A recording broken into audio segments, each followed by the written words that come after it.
بسم اللہ الرحمن الرحیم۔ ایک حاجی صاحب کافی بیمار تھے۔ کئی سالوں سے ہر ہفتے پیٹ سے 4 بوتل پانی نکلواتے تھے۔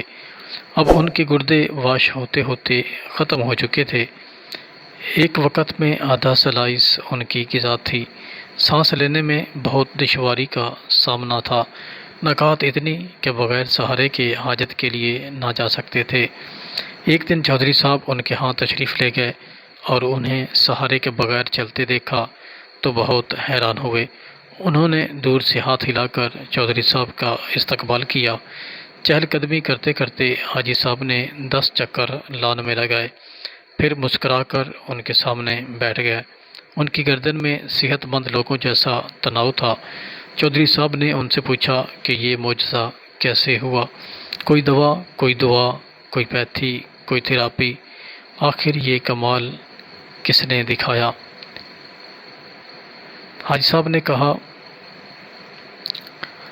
میرے ہاتھ میں ایک ایسا نسخہ آیا ہے کہ اگر دنیا کو معلوم ہو جائے تو سارے ڈاکٹر حکیم بے روزگار ہو جائیں، سارے ہسپتال بند ہو جائیں اور ساری میڈیکل سٹوروں پر تالے پڑ جائیں۔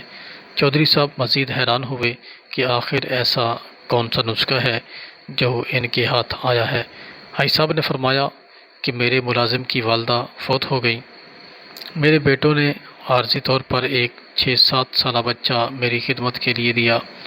میں نے ایک دن بچے سے پوچھا کہ آخر کس مجبوری کی بنا پر تمہیں اس عمر میں میری خدمت کرنا پڑی؟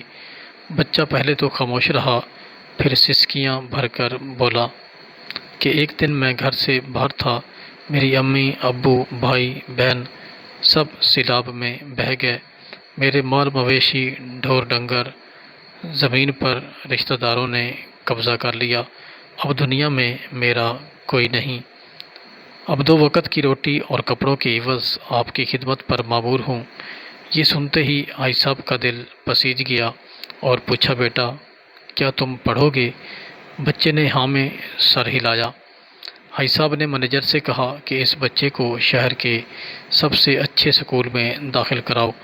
بچے کا داخل ہونا تھا کہ اس کی دعاؤں نے اثر کیا۔ قدرت مہربان ہو گئی۔